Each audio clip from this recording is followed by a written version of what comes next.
जब असम में वहाँ के ट्राइबल लोग आंदोलन कर रहे थे, उस समय कांग्रेस की सरकार थी।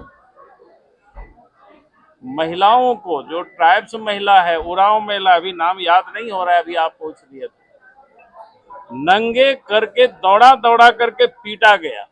आप जब सत्ता में आ रहे थे चुनाव के समय, तो आपने लंबी लंबी घोषणाएं की थी। कई एक क्या कहते हैं, संविदा के आधार पर या पारा शिक्षक से लेकर के सबको स्थायी करने का आपने बात किया।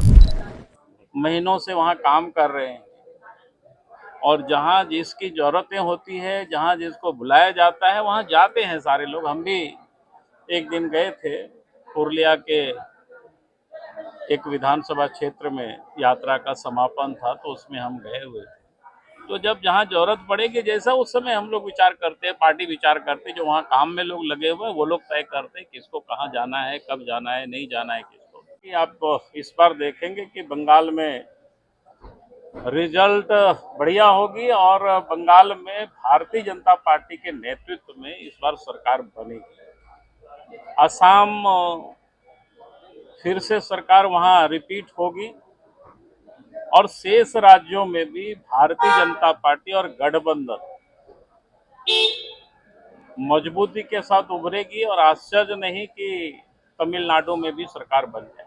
आप लोग जाएंगे प्रचार के लिए? लेकिन असम में जो टी ट्राइब का मुद्दा है वो तो आप लोगों से छीनता हुआ जा रहा है। हेमंत सोरेन वहाँ लगातार टी ट्राइब के बीच में जा रहे हैं और ये कह रहे हैं कि आदिवासियों को अस्मिता है, इसकी लड़ाई लड़नी है। अरे लड़े, उनको कौन रोक रहा है भाई?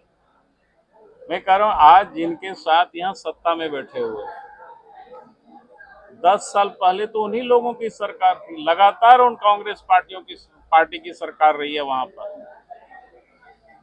तब उन्होंने टी ट्राइब को कोई याद नहीं किया। आज अगर मैं आपको एक घटना सुनाऊं, आप सबको ध्यान में होगा कि जब असम में वहां के ट्राइबल लोग आंदोलन कर रहे थे, उस समय कांग्रेस की सरकार थी। महिलाओं को, जो ट्राइब्स महिला है, उरांव महिला, अभी नाम याद नहीं हो रहा है, अभी आप पूछ लिए थे, नंगे करके दौड़ा दौड़ा करके पीटा गया।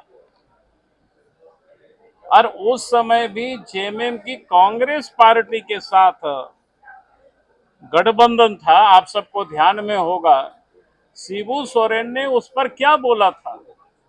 जो दिसोम गुरु शिबू सोरेन जी आज नहीं है धरती पर, उन्होंने ऐसी बातें कहा था कि इस प्रकार की घटनाएं होते रहती है। उन्हीं के पुत्र आज टी ट्राइब को लेकर के बड़ी दर्द है। अच्छी बात है, वो जाए वहां लड़े और उनकी समस्या का समाधान करे, उसमें क्या दिक्कत है। सरकार को या सीधा कहना चाहिए कि हम देंगे या नहीं देंगे, ये बात करनी चाहिए।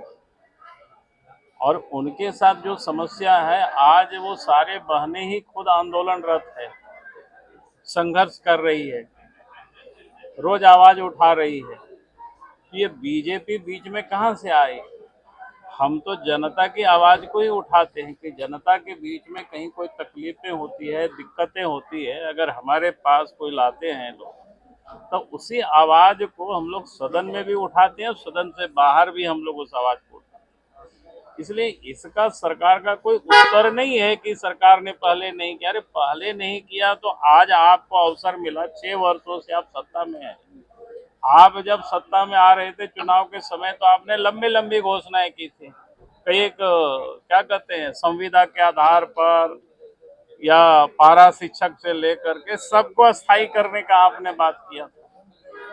तो आज आपको अवसर मिला 6 साल से, तो आपको ये सब काम को तो करना चाहिए था, लेकिन आप कर नहीं रहे हैं। तो फिर आप अपनी विफलता को आप फिर से अपोजिशन के ऊपर आप ढाल दे रहे हैं। तो इससे आप बचेंगे नहीं, और इससे आपको कोई छोड़ेगा भी नहीं। कौन सी बात पर वो क्या बोले होंगे भाई? मौला मौलवी हर कोई बोलता है, वो लोग भी बोलते हैं, कोई नई बात तो है नहीं उसमें से। नहीं, वो डिस्क्रिमिनेशन करता अरे है। डिस्क्रिमिनेशन किस पर्पस, किस संदर्भ में बोले होंगे, वो संदर्भ पर निर्भर करता है।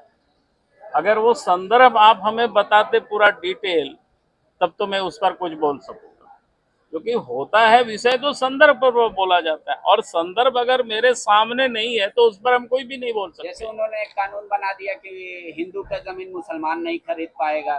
दूसरा उन्होंने ये कर दिया कि भाई इतने जो मदरसा चल रहा है उसको बंद करा दिया, कितने पे बुलडोजर चला दिया। तो इस तरीके के कई ऐसे काम है, बोले धार्मिक आजादी को भी हेमंता बिश्व शर्मा कुचल देना चाह रहे हैं।